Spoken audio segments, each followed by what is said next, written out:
தென்னாடுடைய சிவனையை போற்றி எந்நாட்டவர்க்கும் இறைவா போற்றி அற்பெரும் ஜோதி அற்பெரும் ஜோதி தனிப்பெருங்கருணை அற்பெரும் ஜோதி. குருஜி மிஸ்டிக் சோழம் ஐயாவுடைய டிவி சேனல் வழியாக இந்த நிகழ்ச்சியெல்லாம் பார்த்து கொண்டிருக்கக்கூடிய பல லட்சக்கணக்கான தமிழ் உள்ளங்களுக்கு என்னுடைய முதற்கண் வணக்கத்தை தெரிவித்துக் கொள்கிறேன். இன்று நம்முடைய பதிவில் நாம் பார்க்க இருப்பது ஒரு அற்புதமான மருத்துவ குறிப்பு. இது ரொம்ப காலமாக நிறைய எதிர்பார்த்துருக்கக்கூடிய ஒரு மருத்துவ குறிப்பு. நம்ம ஏற்கனவே பார்த்திங்கன்னா சியாட்டிக்கா பெயின் அப்படிம்பாங்க, தொடை நரம்பு வாதம், அதாவது முதுகு தண்டுன்னு சொல்லுவாங்கள்ல, தண்டுவடம். அதில் L4 L5 அதுலேருந்து வரக்கூடிய எப்படி சொல்ல கணுக்கால் வரைக்கும் அப்படியே முதுகில் இருந்து பட்டைக்ஸு தொடை அப்படியே முட்டு அப்படியே கணுக்கால் வரைக்கும் வரும். சியாட்டிக் பெயின் அப்படிம்பாங்க. இந்த சியாட்டிக் பெயின் அப்படிங்கிறது பற்றி நம்ம ஏற்கனவே வீடியோ போட்டிருக்கோம். நம்ம குருநாதருடைய ஆசீர்வாதத்தில் அது சம்மந்தமாக 2 வீடியோ போட்டிருக்கோம்.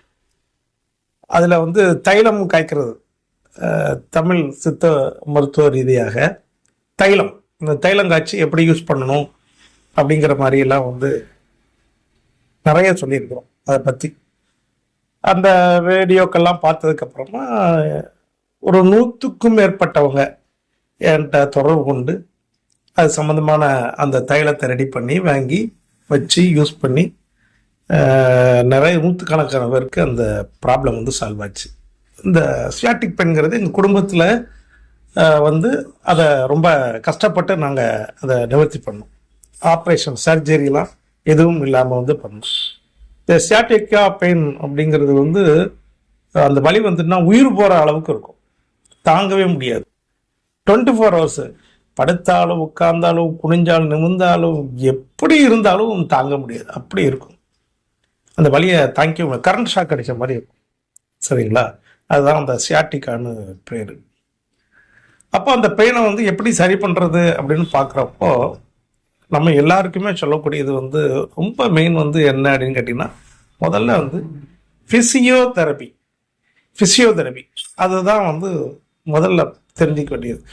இந்த சியாட்டிக்கா பெயினுக்கு முதல்ல எடுத்த உடனே கைகண்ட மருந்து அப்படிங்கிறது ஃபிசியோதெரபி.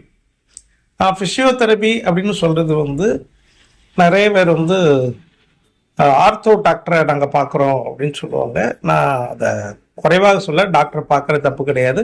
பட் அவங்க பெயின் கில்லர் தான் கொடுப்பாங்க. அந்த பெயின் கில்லரால் சியாட்டிக்கா பெயின்லாம் நிரந்தரமாக குணப்படுத்த முடியாது.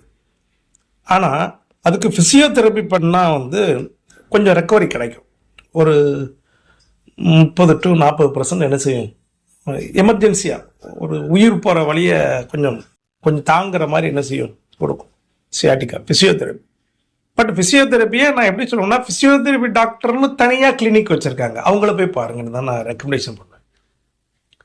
ஃபிசியோதெரப்பியை தனிப்பட்ட முறையில் செய்யக்கூடியவங்க டாக்டர்கள் இருப்பாங்க, அவங்ககிட்ட போய் பாருங்கள். அது 100% அவங்க அந்த பெயினை குறைப்பாங்க. அதில் ஃபிசியோதெரப்பி ஒரு கைகண்ட மருந்து.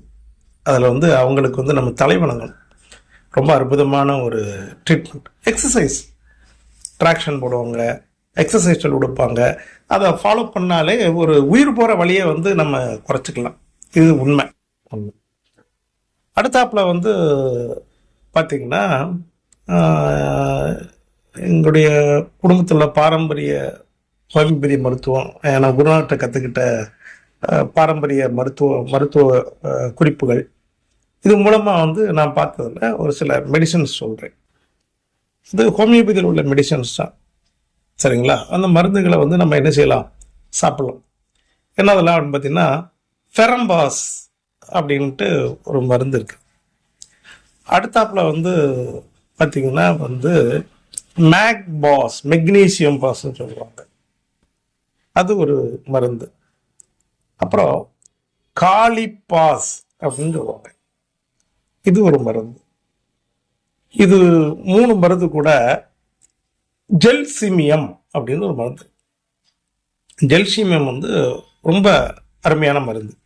அதாவது மனிதனுடைய கழுத்து இருக்குது பார்த்தீங்களா, கழுத்தில் இருந்து முதுகு, அந்த ஸ்பைனல் கார்டு, இது ஃபுல்லாகவே பொதுவாக மனிதனுக்கு வலி இருக்குது அப்படின்னா அதை சரிப்படுத்தக்கூடிய அற்புதமான ஒரு மருந்து தான் ஜெல்ஸ்பி. நான் வந்து இந்த மருந்துகளோடு ஜெல்ஸ்பின் சாப்பிட்றப்போ வந்து சியாட்டிக்கா தொடை நரம்பு வாதம் வந்து ஒரு எனக்கு தெரிய வந்து ஒரு 50% வந்து என்ன செய்யுது, குறையுது. நல்ல ரெக்கவரி இது ஆகுது. இது என் சொந்த அனுபவத்தில் நான் பார்த்துக்கிட்டே இருக்கேன். அதனால் இந்த விஷயங்களையும் மக்கள் வந்து என்ன செய்யலாம், யூஸ் பண்ணி பார்க்கலாம், தப்புன்னு கிடையாது. ஹோமியோபதி மருத்துவம் வந்து உயிராக்கும் மருத்துவம், எந்த பக்க விளைவும் இல்லாத மருத்துவம், தாராளமாக யூஸ் பண்ணி பார்க்கலாம். பட் ஃபிசியோதெரபியும் பண்ணுங்க. அப்போ ஃபிசியோதெரபியோட இந்த மருந்தை நீங்கள் பார்க்குறப்போ எனக்கு தெரிய எப்படி பார்த்தாலும் ஒரு 60-70% வந்து உங்களுக்கு வந்து வியாதி வந்து நல்லா கண்ட்ரோல் ஆகிடும், குறைஞ்சிடும். இந்த சியாட்டிக்காவில் வந்து நான் சொல்ல 60-70% வியாதிங்கிற குறையிறதுங்கிறது வந்து ஒரு பெரிய மகத்தான ஒரு விஷயம்தான். சரிங்களா? இப்போ இந்த மாதிரி கண்டிஷனில் நீங்கள் ஆர்த்தோபி டாக்டரை பார்த்தீங்கன்னா அவங்க கொடுக்குற மருந்துகளையும் சேர்க்குறப்போ உங்களுக்கு ஒரு நல்ல ரெக்கவரி கிடைக்கும். சரியா? ஏன்னா அவங்க சில பெயின் கில்லர் சம்மந்தமான விஷயங்களை கொடுப்பாங்க. அதை நீங்கள் யூஸ் பண்ணுறப்போ அது உங்களுக்கு என்ன செய்யும், இன்னும் கொஞ்சம் வலிகளை குறைச்சி உங்களுக்கு நல்லாயிருக்கும். சரிங்களா? இதுதான் நான் சொல்லக்கூடியது. இது அற்புதமான ஒரு பதிவு. இந்த பதிவை பயன்படுத்திக்கோங்க. இது சம்மந்தமாக ஸ்டாட்டிக் சம்மந்தமாக இன்னமும் நிறைய மருத்துவ குறிப்புகள் இருக்குது. அடுத்த பாகத்தில் நம்ம பார்க்கலாம். சரிங்களா? கொஞ்சம் மிஸ்டேக்ஸ் என்னோட டிவி சேனல் தொடர்ந்து பார்த்துட்டே வாங்க. சப்ஸ்கிரைப் பண்ணுங்கள், பெல்லைக்கான கிளிக் பண்ணுங்கள். என்னோடய வீடியோக்கெல்லாம் உடனே வந்து சார். நன்றி, வணக்கம். வாழ்க வளமுடன், வாழ்க வளமுடன், வாழ்க வளமுடன்.